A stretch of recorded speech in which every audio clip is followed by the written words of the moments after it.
Bonjour à toutes et à tous et bienvenue dans votre magazine quotidien Smart Éducation, un magazine, vous le savez, dédié à la formation, aux nouveaux métiers, aux nouvelles pédagogies, le rendez-vous qui donne un futur à la jeune génération.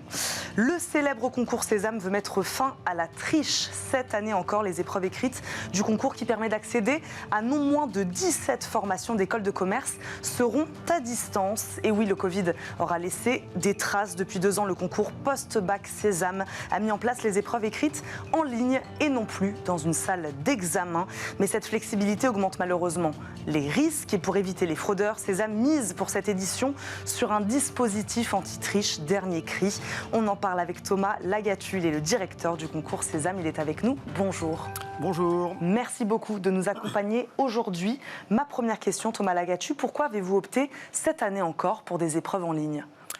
Alors, historiquement, Sésame, qui fête ses 30 ans cette année, on ne va pas revenir sur 30 ans d'existence, 30 ans de concours, des dizaines, centaines de milliers de candidats qui ont passé le concours au fil des années, et puis... d'entrepôts avec de nombreuses tables, des énormes salles d'examen. Exactement, des énormes salles d'examen, mais aussi des plus petites salles, parce qu'il y a une spécificité au concours Sésame, c'est qu'on a toujours été très présent à l'international, et on avait plus de 80 centres à l'étranger qu'il fallait gérer logistiquement, que les copies arrivent à temps, reviennent à temps, etc.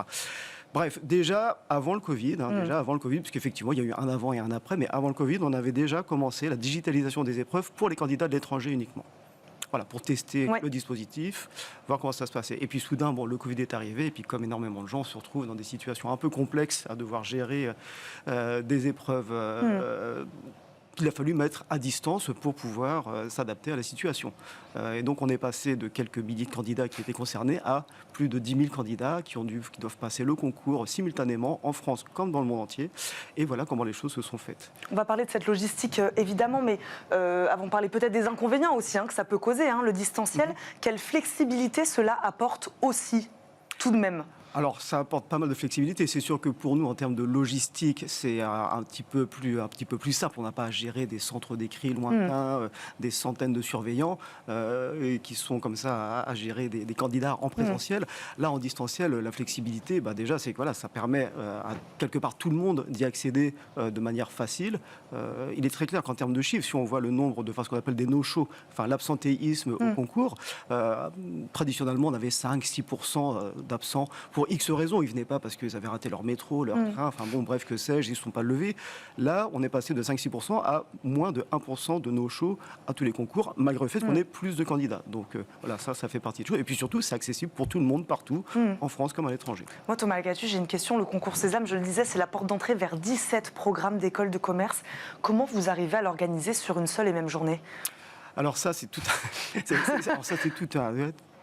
un travail qui se fait sur toute une année. Quelque part, moi souvent, on me dit, t'as une journée de travail par an. Je sais pas, oui, certes, j'ai une journée de travail par an, mais un peu comme un festival de musique. En fait, on fait vraiment de l'événementiel. On organise un événement par an pour 10 000 candidats avec des dizaines et des dizaines de concepteurs d'épreuves, d'évaluateurs, toute une logistique. Donc maintenant, en distanciel, qui existait aussi en présentiel auparavant, mais après, tout un travail, et c'est sur ça le sujet qui suivra, sur justement la surveillance à distance et tout ce que ça implique derrière. 10 000 candidats, ça c'est les derniers chiffres. En moyenne ? En moyenne, on est tout le temps en croissance. L'année dernière, 2022, on était à 11 600 candidats.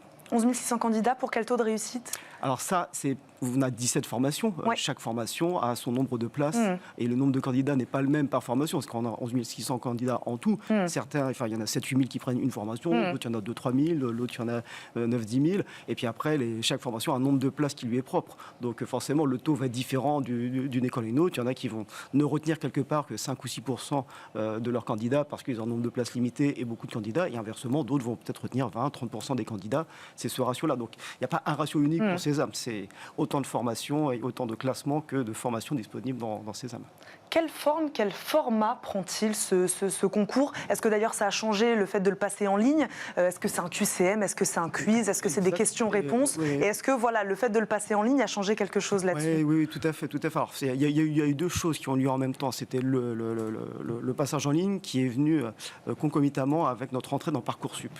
Alors Parcoursup, nous on est très contents. C'est une super plateforme qui permet d'avoir toute la formations visées par l'État disponibles sur un seul portail. Donc voilà, donc, du fait de la loi de 2018, on est rentré dedans, comme toutes les formations visées par l'État, avec une petite appréhension. Finalement, ça se passe très bien, mais on est passé de 5 mois de logistique concours à 1 mois et demi où on doit tout concentrer, passer les épreuves écrites, les épreuves orales, faire corriger tout ça, et c'est très compliqué. Donc nous, on est passé au tout QCM depuis déjà effectivement bientôt 3 ans. On est passé au tout QCM, mais on a gardé les mêmes matières que l'on faisait passer auparavant. Donc on a des épreuves de langue, ils ont 10 langues à passer, enfin non, 10 langues au choix, ils passent 2 langues, mais ils ont donc pas les 10. Pas les 10 en même temps. Des épreuves de logique, des épreuves de maths, de français, d'analyse documentaire, une épreuve sur les enjeux contemporains. Voilà. Ils ont toujours toute une journée d'épreuves, ça dure toute la journée, du matin au soir. Tout le monde doit la passer à la même heure, qu'on soit en France ou à l'étranger. Donc pour certains, des fois, il y a un petit sujet de se lever à 3 heures du matin. Mais enfin bon, en même temps, c'est comme ça et ça marche bien, il n'y a pas de problème. Et tout le monde y accède. Donc pour nous, il y a une flexibilité. On s'est adapté, on a mis tout en QCM et on a mis en place les épreuves qui se déroulent sur toute la journée. Maintenant, effectivement, le digital, si vous voulez, on peut rentrer dans le détail de comment ça se déroule. Oui. Alors, le digital, finalement, on travaille avec une société qui s'appelle Testui, qui est donc un des leaders dans le domaine de la surveillance enfin, pas que la surveillance, eux, c'est vraiment sur la digitalisation des épreuves. D'accord, donc eux, ils vous ont aussi aidé à digitaliser la partie examen. La première étape, c'était celle-là, de toute façon. C'était travailler avec eux, de digitaliser toutes nos épreuves avec un outil qui puisse être utilisé simultanément par quand même 12 000 candidats, enfin quasiment 12 000 candidats. Donc, il fallait quelque chose qui soit efficace, qui tienne la route, qui fait ses preuves. Donc, il y a beaucoup de nos écoles qui travaillent également avec eux. Et puis après, en lien... qu'un serveur qui ne plante pas quand on a 12 000 personnes qui se connectent en même temps. Oui, exactement, m'en parlez pas. ce serait l'enfer. Mais effectivement, du coup, on travaille avec justement des sociétés où il y a justement des serveurs miroirs, différentes possibilités. Et puis surtout, ils ont développé pour nous et avec nous donc tout un système de surveillance à distance. On va en parler, on va rentrer dans le détail. Moi, j'ai juste une petite question avant de rentrer sur la partie surveillance. Pour tous ces élèves, qui dit concours en ligne dit donc nécessité de posséder un minimum de matériel informatique. Comment on s'assure que tout le monde, tous ceux qui veulent en tout cas passer ces concours-là, aient un ordinateur devant eux? Est-ce que vous les aidez là-dessus? Oui, alors enfin, nous, on les accompagne beaucoup dans la préparation du concours. On a des outils de préparation et des outils d'accompagnement pour s'assurer qu'ils aient tout ce qu'il faut pour pouvoir passer le concours le jour J. Maintenant, si un étudiant a des gros problèmes, un ordinateur qui a cassé, habite sur une zone blanche, parce qu'effectivement, on est disponible partout. Bon, bref, tout ce qui peut arriver qui fait que pour une raison ou une autre, un candidat, alors il n'y en a vraiment pas beaucoup, qui est vraiment un vrai problème pratique, on reste à leur disposition et on leur trouve de toute façon en lien avec nos écoles une salle disponible où un ordinateur leur sera mis à disposition si besoin. Donc de toute façon, là-dessus, nous, sur la rupture numérique, on les accompagne beaucoup. Par ailleurs, avant même de rentrer dans le sujet de la fraude, sur le sujet justement de la connexion, il faut savoir que notre dispositif est un dispositif semi-offline, ce qui veut dire que... Pas besoin d'avoir une connexion Wi-Fi absolument extraordinaire. Exactement. La seule nécessité, c'est d'être connecté au lancement de chacune des séries d'épreuves. Donc là, il y en a 3 pour cette année. Après, s'il y a des coupures d'électricité, des coupures d'Internet, l'ordinateur qui plante, mais qu'après on rallume, c'est pas grave. De toute façon, tout est enregistré en dur et envoyé au fil de l'eau sur nos serveurs. C'est important de le préciser. Allez, pour rentrer dans ce sujet de la surveillance et de la sécurité, déjà, première question assez simple, est-ce que le risque il est plus élevé parce que l'examen est en ligne ? Alors ça, c'est une fausse appréhension, parce qu'en fait, non, je ne pense pas. Alors effectivement, il y en a certaines... Les techniques de triche en salle d'examen, il y en a aussi.